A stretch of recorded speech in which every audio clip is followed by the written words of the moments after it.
Hey folks, my name is Daniel Campbell. Welcome back to Neo Radical. And on this channel, I give dramatic readings of novels that I've written and published on Amazon. And the first book that I'm going to be doing these readings on is called Penelope. For those of you guys first time being on this channel, this is the first episode you've seen. I'm just going to give you a little synopsis of what this book is about. It takes place in an alternate Earth from ours, and in this world, mankind they basically split themselves up into two groups. One group's called Basics, who are normal human beings like you and me, that don't naturally have any super abilities. But the other group, Segoys, they do have superhuman abilities, and the story the setting of the story takes place on this island nation called Asahi no Kuni, which in Japanese means land of the rising sun. And the conflict between both groups of humans is particularly bad on this nation. And the main character, Penelope, she's a police officer in the capital city of Edo. And one night she does such a good job in subduing these gang of kidnappers, and a lot of the group is made up of Segoys. Uh, she does such a good job that it catches the attention of the shogun, and he decides to enlist her um, in an all-female federal branch of the government that's made up of female Segoys, and she's recruited by him to fill up a slot that an agent used to hold, but she was murdered a couple of months before this happens. And this agency, along with another team that consists of just men Segoys, uh, they work together means to keep the peace between the basics and the Segoys and Asahi no Kuni. Uh, so uh, I'm going to be having some terms. This book is it's written in English, but there are a lot of terms in here that are in Japanese. And if you feel tripped up by them through this reading, I do try to define what some of them mean. But if you do feel lost, from what I've read, when some of these terms come, I did a video before this one where I read from the glossary all the terms that I felt people listening that don't know Japanese, um, would probably be tripped up on. I define them, so that'll be a good reference to go back to, means to understand some of the terms I'm using. But without further ado, let's begin.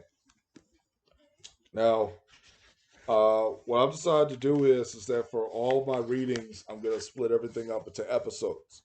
Now, Penelope, I've broken Penelope up into 14 episodes, and each episode has multiple chapters. This one has four. Okay, and because I don't think it'd really be a good idea to just go through the whole book on just one video. Um, so that's what I've decided to do, and let's begin with episode one, chapter one. Could they be any angrier? A slender Caucasian woman stood before two seated graying Coonian men in the middle of a broiling gymnasium. The man on the left seemed dismayed, but the one on the right avoided eye contact, appearing as if he had been stabbed. Appearing as if he stabbed his own gut with a hot tanto. She was much too busy sweltering in her soaked kigoji to show any humor on her face. The man on the left stood from the table with a banana-sized plexiglass shanai in his hands. He gave a short bow, which she returned. Penelope Popova, the standing man said, sole daughter and eldest child from Igor and Nina Popova, Emmanuelite missionaries of Slavia and working residents of the Goranforuzu village. I, Mayor Akito Ito, declare you our 408th provincial kendo champion of Namoi Oka. Your kendo champion, the man on the right snarled, his arms folded, a pout on his face. Penelope paid him no mind as she took the trophy in her hands. Though bubbling with excitement, she remained composed, keeping her focused just like she did, as required, during the 11 straight matches she won that day. Why do you fight, Popova? Asked the mayor. Penelope lowered her hairless brows. Because I love to. Why?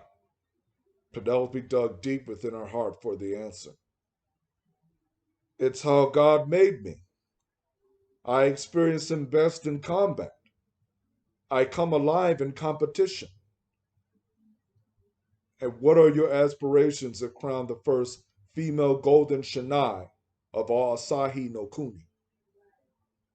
Well, Mayor Ito, as one who likes to fight, I wish to use my God-given talents for combat to defend the country from evil.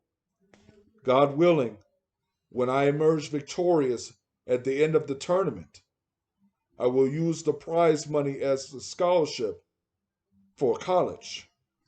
There, if God's also willing, I would earn a bachelor's in criminal justice to pursue a career as a police officer. The mayor raised one eyebrow. Police officer? That's it! The man on the right shot up from his seat, throwing his hands in the air. I've had it to here with this nation's emasculation. Our province is doomed if our farmers couldn't produce one decent boy to defeat this skinny, white, curly mop teenager in one of our most sacred traditions.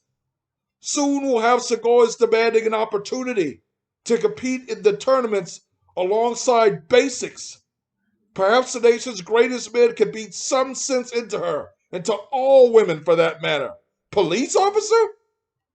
The man left the gymnasium in a huff. Penelope returned her attention to the mayor. He isn't alone in his convictions, said Mayor Ito. And I share in some of them as well. Though it is true women have fought alongside men in the nation's history, I would have desired for a man's hands to hold that trophy instead of yours. But reality does not always align with one's hope. Namoi Oka's representative for the Golden Shinai is a young Slavic woman, and you'll have all of Namoi Oka's support. Mayor Ito bowed. Penelope responded in kind.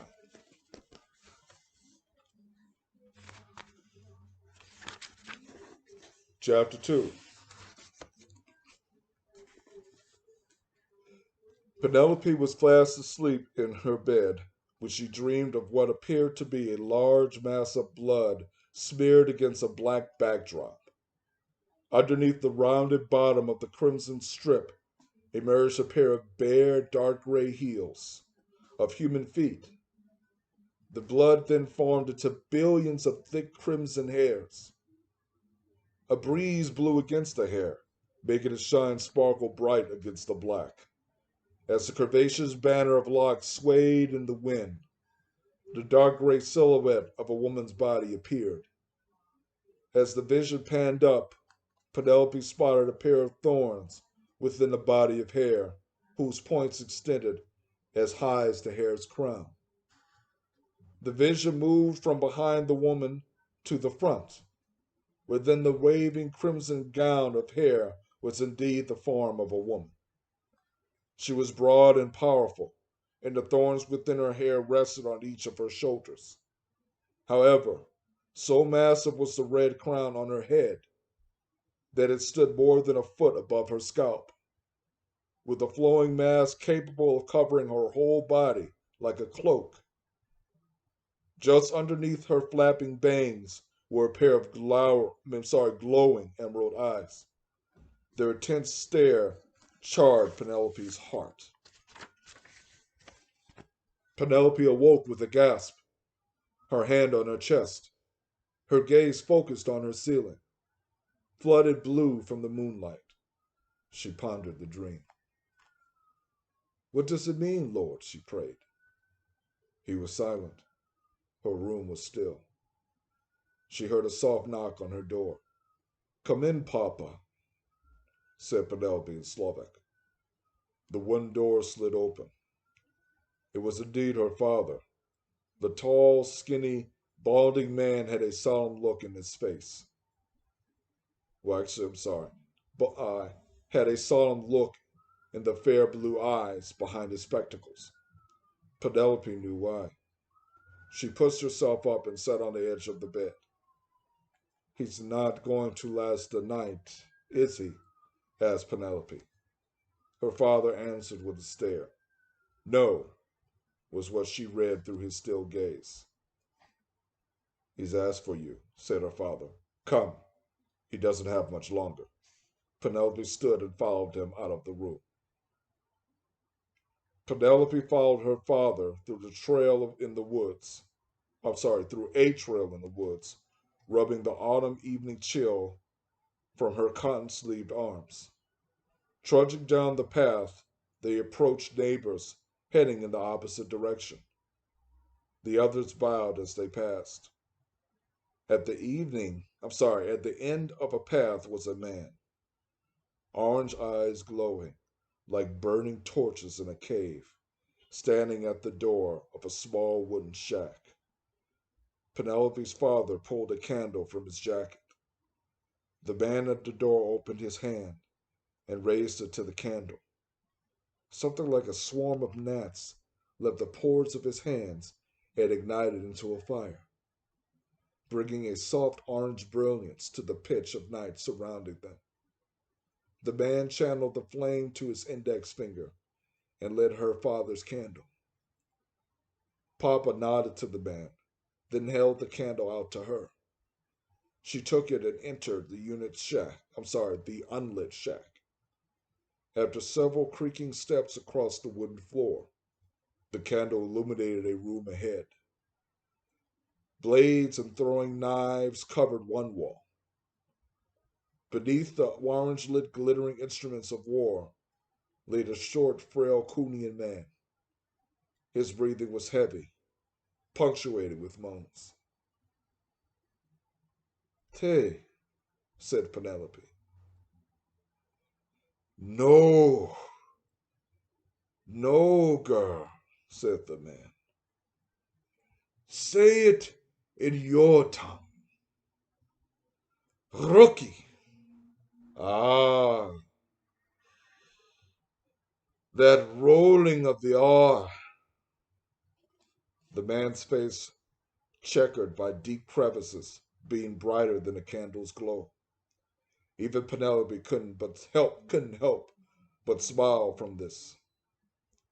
She put the candle in an empty cup on his dresser and kneeled beside his bed. She took his large, cold, sandpapered hands into hers. He gripped her fingers.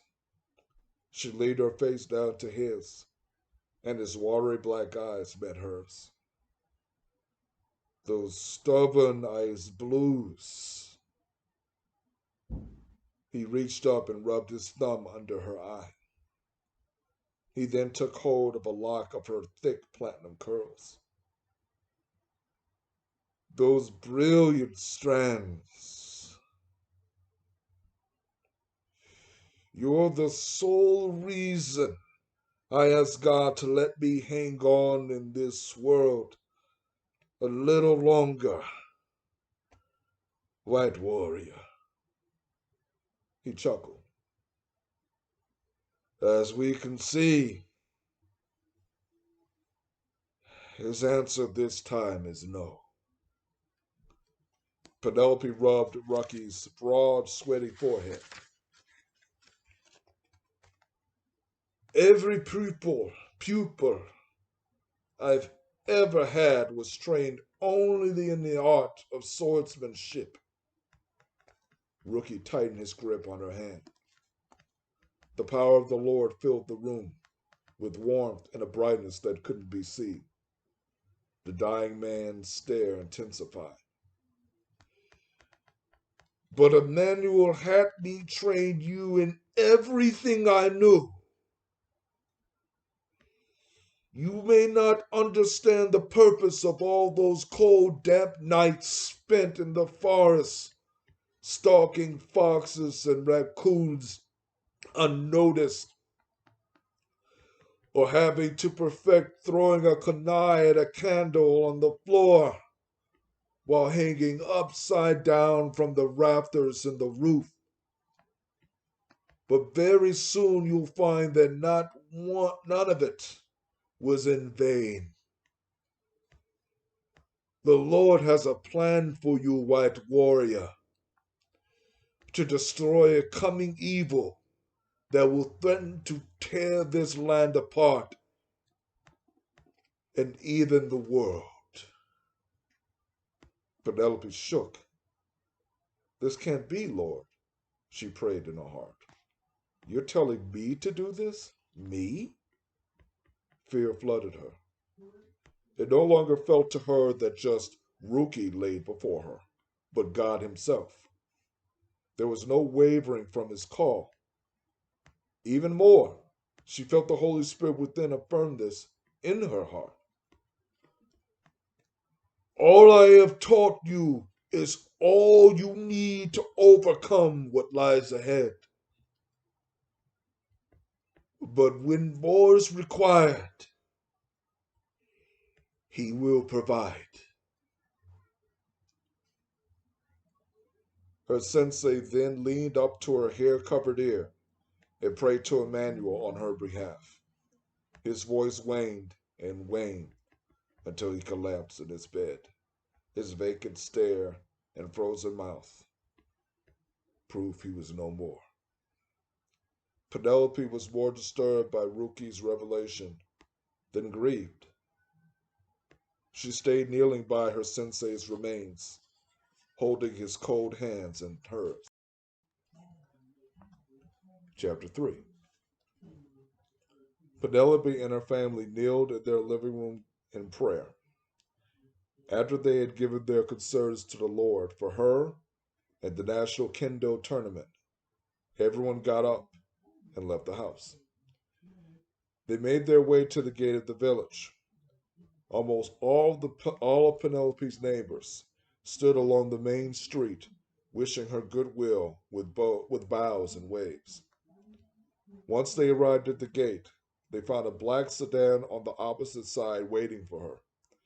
A formally dressed Kunian man, who peaked at least a couple of inches taller than Penelope's height of 5'8", stood by the rear door awaiting her. God willing, we should be there just before the first series, little warrior, said her mother in Slovak. Her mother grasped her by her immense curls and pecked her on the forehead. And go easy on those boys, said her towering brother. For all we know, one of them could be my future brother-in-law. Penelope gave him a punch in his stone for a stomach. Excuse me. He chuckled. Though her brother held out his hand with a grin, Penelope reserved her smile and gave him a high five.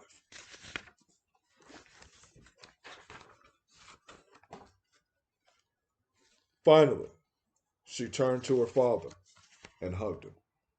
Stepping back, she stared at him for a moment. He nodded, and Penelope nodded in return. She picked up her gym bag and went to the car. Many hours later, Penelope sat in a stall amid a bustling locker room dressed in her black kendo uniform. She held a shuriken in her hand, the star-shaped blades dull and scratched up. She rubbed it with her thumb. Till we meet again, rookie, said Penelope. Penelope's heart throbbed like a battering ram to a door. Her mouth pinched, her eyes closed. She tightened her grip around the four-pointed star. Grief broke through her closed lids, spilling down her high cheeks. She dropped the throwing knife in her gym bag and caught her falling head in her hands. She whimpered for a good moment, still pouring her grief through her fingers. On stage, said a man's voice in Cunha. Penelope raised her head, giving a deep exhale. She rubbed her eyes with her hands. Reaching down into her bag, she took out her grill-like railed helmet and laid it in her lap. Let me worship you in combat, Lord, prayed Penelope. Your will be done, Father. After sliding her helmet on her head, she stood, grabbing her bag on her way up, and joined the train of men leaving the locker room. Penelope followed the black guard procession of contestants from the locker room into a narrow hallway. The dense fog of murmurings ahead began to clarify into thousands of clear conversations. When she emerged out of the tunnel, the panoramic picture of hundreds of thousands of people exploded before her. She shrunk. I thought the gymnasium was bad, she thought. Among the spectators in the crowd were a few pasty-faced, made-up women and girls jumping up and down with puffy, curly platinum blonde wigs. Her heart nearly thumped out of her chest. Keep your focus on the one trying to hit you with their shanai, not the spectators or their approval. You're not there to make their dreams come true, but to realize yours. Penelope nodded at the recollection of her deceased sensei's words. She took a deep breath and remained focused on a task at hand. There were 16 contestants, one to represent each of the provinces of Asahi no Kuni. Within 2 hours and 14 matches, the battle to claim the Golden Shanai dwindled down to two representatives, Penelope and the representative of Edo. After both fighters were introduced for the final time to the audience, Penelope crossed over her side of the white rectangle on the wooden floor that bracketed the fighting area. Both her and her hulking opponent ahead bowed, leaving several yards between them. They both drew closer to each other until they stopped at opposing white lines, nearly 12 feet apart. As they squatted at the lines, holding out their shanai, all the chatter of the audience trickled to a hush. Penelope exhaled. Last victim. One of the referees called for them to begin.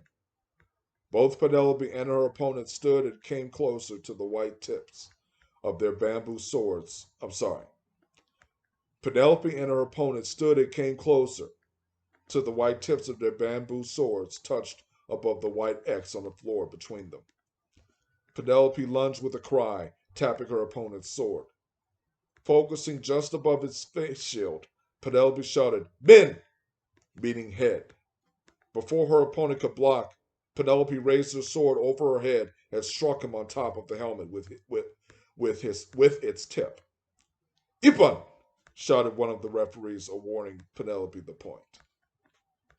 Penelope's opponent hissed, stomping his bare foot on the floor. They both returned to their lines and squatted. Once they were told to fight again, Penelope schemed. How could she goad her opponent into a trap? She hopped to the side, raising her sword over her head. "Bin!" shouted Penelope. "Do!" shouted her opponent, meaning chest and abdominal area. He swung down at her abdomen, aiming for her right side. That a boy, she thought. Penelope swiftly dropped her shanai from her head to her side with a spin, blocking his body swipe. She sidestepped again, missing his flurries, and hopped back. He thrust his shanai's tip toward her helmet. "Men!" Penelope inwardly smiled, darting to the side and evaded the strike. Eyeing the strip of padding that guarded her opponent's throat, she leapt forward, stabbing for it. Zuki! Shouted Penelope. Her tip connected. Ipan! Shouted a referee. Match awarded again. Her opponent balled his fist and pointed his face at the ceiling, shouting from the top of his lungs. He threw down his shinai, but Penelope remained focused, still holding out her sword to him. He took off his helmet, showing a blood-red face and even bloodier eyes. Officials came trying to lay hands on him, but he waved them off. Holding up his hand, he took a deep breath. The referee came and stood between him and Penelope. The official took hold of her hand and raised it. The floor almost quaked from the downpour of booze from the stands, with very few cheers squeaking out. Oh, she frowned beneath her mask. They act as if this was for them. Chapter 4. So how does it feel to be the first ever female to win the Golden Shinai? Asked the reporter standing beside Penelope. Penelope shrugged her shoulders. The reporter grinned. Well, most women and men didn't believe a woman could successfully cross over from the female kendo division to the coveted and traditionally all-male Golden Shinai tournament. But you, Miss Popova, a foreigner who didn't even begin her career in kendo with the female division, had the guts to climb this mountain and reach the peak on the first try. What was your drive in accomplishing this feat? The prize money. The purse was enough to cover 4 years of college. My parents, being missionaries, didn't have enough to pay for school entirely, and I loved learning how to fight more than farming for a living. Penelope paused. Her heart throbbed like it did back at the locker room. She held her chest, tears streaming down her face. Balling the fist of her free hand, she gave a deep moan. She raised her head and wiped her tears.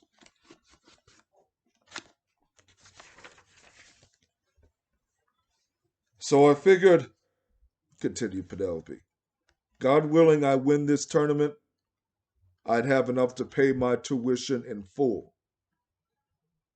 And what do you hope to go to school for? Criminal justice. To be an attorney? Police officer. The reporter raised her eyebrows and nodded. Well, the emperor has prided himself on making this country more open to women's equality. Do you believe Segoy should be given the same opportunity as you tonight to compete in the Golden Shinai? Penelope was hesitant to answer, being very aware of the nation's politics surrounding that variety of humanity.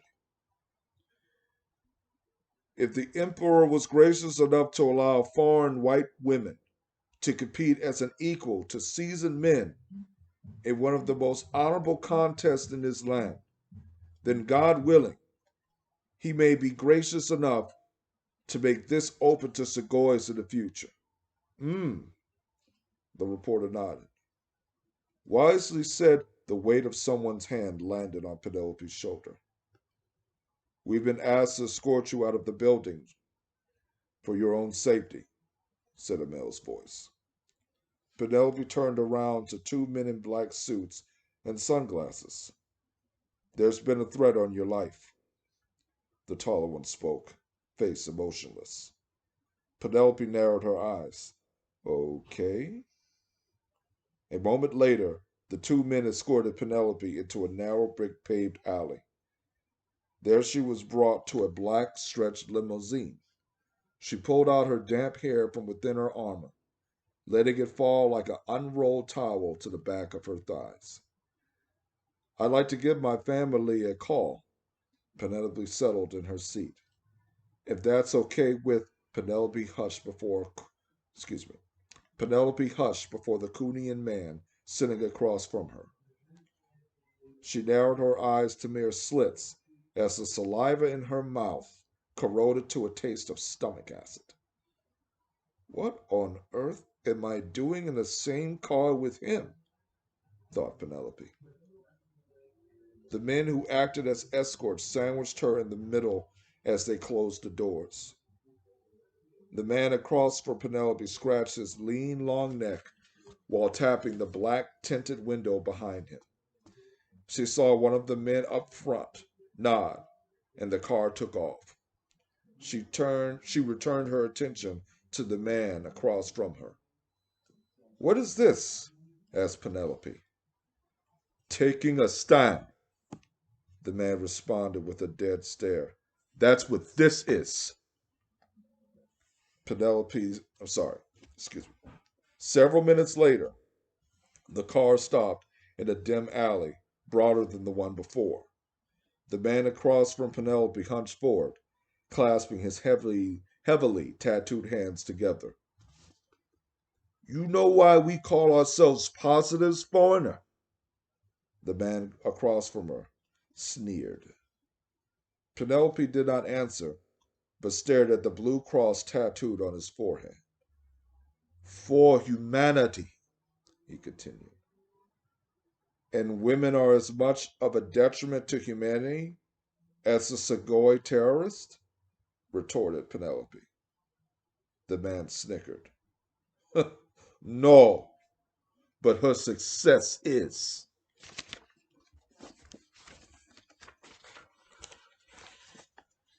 Since when has the Kunian Mafia had a hand in female and Segoy oppression? Since tonight. The man rolled back his long sleeves. The man rolled back the long sleeves of his white jacket. The triumph of the woman paved the way for the triumph of the Segoy. Though the emperor has grown soft, the real men of this country will not sit idly by and watch it taken from them by women and freaks. He patted on the seat to his right. You have two choices, white woman. You could be the honorable Emmanuelite excuse me. Start over. You can be the honorable Emmanuelite you are and inject a dose of this horse steroid in your veins. He held up a syringe and a small bottle in his hand. And tell the Kunian public you won by cheating and that your religious conscience couldn't let you lie any longer. He then pointed He then pointed to the hanging IV bag to his left. Or the police will find you dead in this alley, OD'd from this substance, out of guilt of deceiving this nation of your fraudulent powers. Penelope's heart raced. She fought hard to keep her composure as it pumped ice for blood throughout her being. Am I to be a martyr now, Father? She prayed in her heart. All this for winning a bamboo sword fighting contest? She felt the Holy Spirit within her soul disagree with her certainty of death. This puzzled her. The Lord, however, filled her with a great peace. Penelope gave in to it. She returned her gaze to the man across from her. I'll leave it up to you, but I will not lie taking drugs, and Honorable Emmanuelite lives by truth, even at the cost of her life. The man frowned. You would truly choose death in the name of your God over a moment of shame? Penelope remained silent. The man nodded to his men beside her. They each grabbed one of Penelope's arms. Suddenly, something like a boulder dropped on the hood of the car, rocking Penelope and everyone else inside like babies in a cradle. What the? The gangster turned around and looked through the windshield. Penelope saw a person almost a quarter of the length of the car smash the entire windshield with one blow from a powerful elbow. The same hand extended nails like a lion, punctured them into the shattered window, and ripped it from the car. The now flailing and hysterical men up front struggled to get out, but the doors wouldn't open. The massive human returned with his claws raised for a slash. Penelope shrieked. She turned her face from the sight, but her heart pounded hearing the grisly sounds and screams of the end of the men.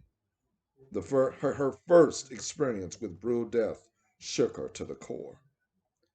The gangster pulled a gun from his suit while thumping his door with both his white shoes.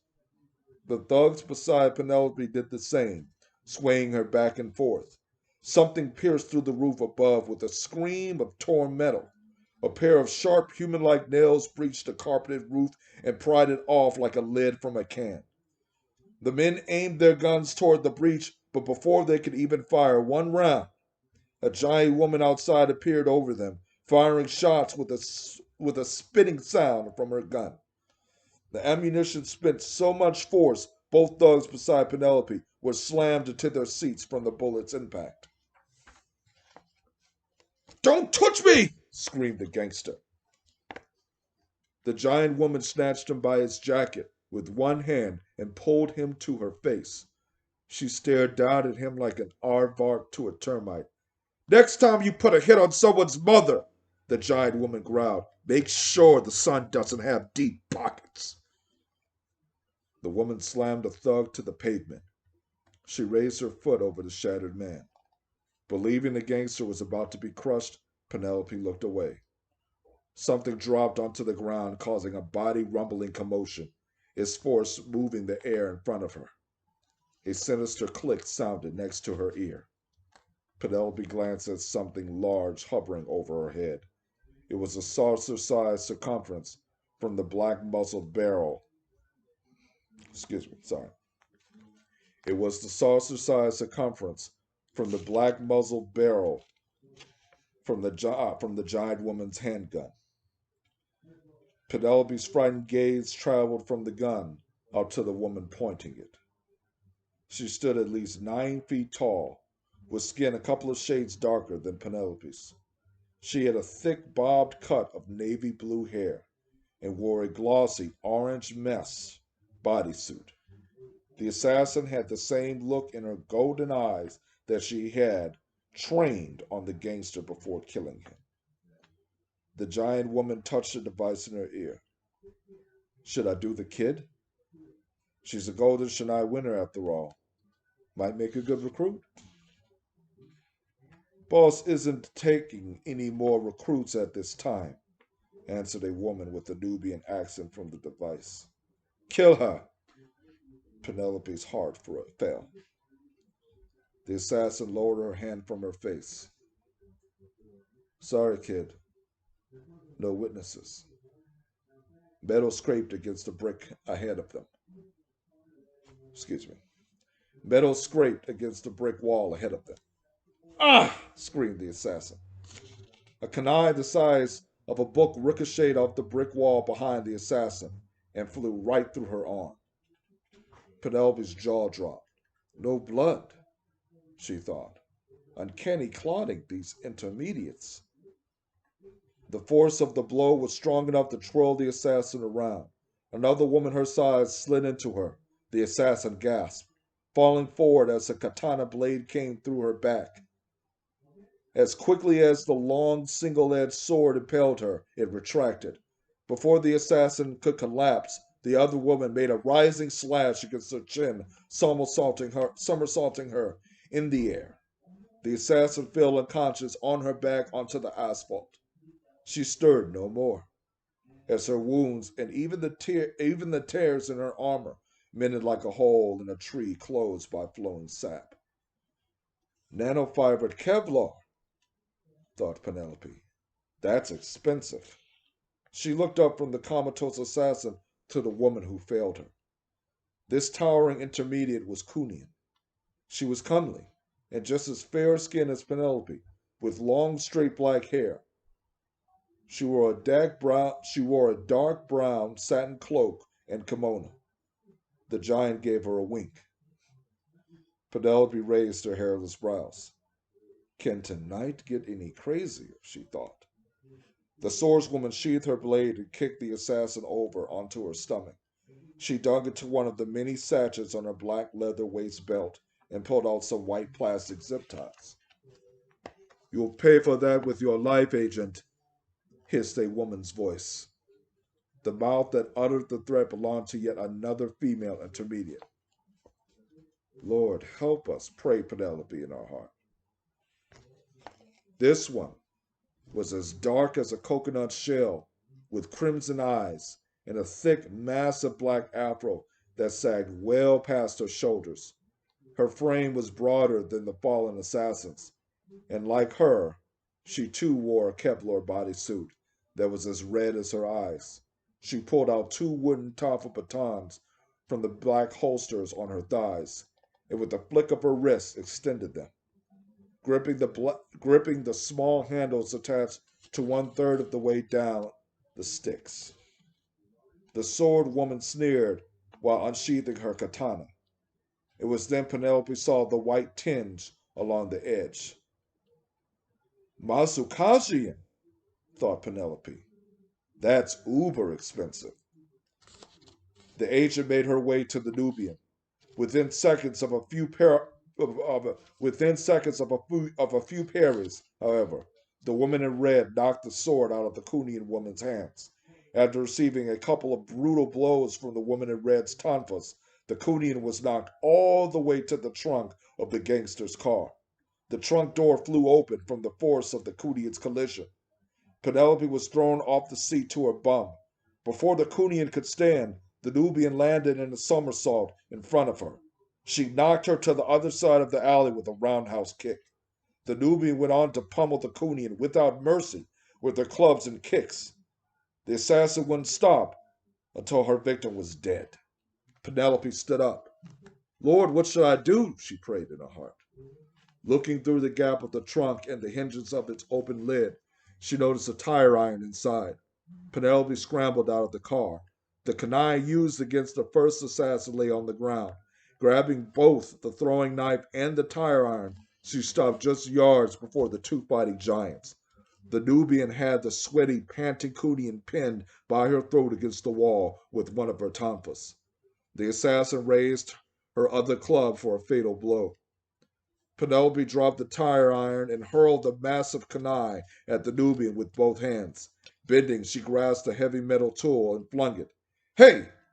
Her shout tore from her throat. The assassin looked away from the gasping Kunian to Penelope. Penelope figured the Nubian would bat away the kunai, but hoped the following tire iron would connect with her head. To her relief, it did. The Nubian shouted in pain. She held her forehead, leaving the Kunian to slide down the wall. A moan accompanied a rustling movement behind Penelope. The fallen assassin in orange pushed herself off the ground. Stupid white basic! Growled the Nubian. By the time Penelope turned her attention back to the giant in red, she already stumping her direction with her claws extended.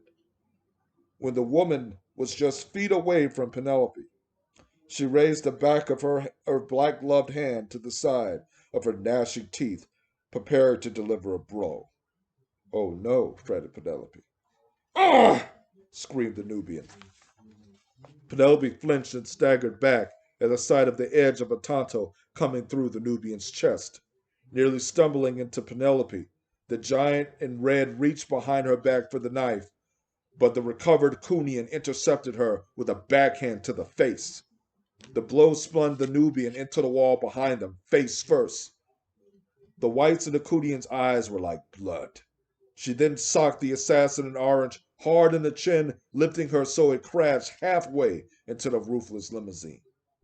The Kunian returned to the Nubian and pulled her knife from her back. She repeatedly slashed She repeatedly slashed her as brutally as the Nubian beat her. The now shredded Nubian fell to her knees, half dead. As the giant in red's cuts and suit's tears healed like the other assassins, the Kunian yanked her head by her afro. The agent trembled in rage. She whispered something vulgar in the Nubian's ear, raising the edge of her tanto to her neck. Something bounced off the ground with a hollow metal clank and tapped against Penelope's ankle. Oh my. Penelope leaped back from a sparkling grenade the size of a bowling ball. No! The Kunian pushed Penelope to the ground. She kneeled toward her, spreading out her cloak with her arms. Before she could cover Penelope with her cape, the grenade went off behind them, followed by a second explosion. So powerful were the two blasts that night turned to day, tossing the giant agent right for her. Penelope moaned, lifting her hair smothered face off the asphalt. She stood up, but almost stumbled. Heat burned from the right side of her face. A bright orange light reflected on the wall before her. Pushing her hair from her face, Penelope stared. The alley before her glowed like the sun from the smoke and fire. A moan came from behind her. Movement slowly rustled. God, please don't let it be one of those assassins, prayed Penelope in her heart. To her relief, it was the Kunian struggling to stand. She made it to her feet, such agony screwing her expression. Penelope cringed.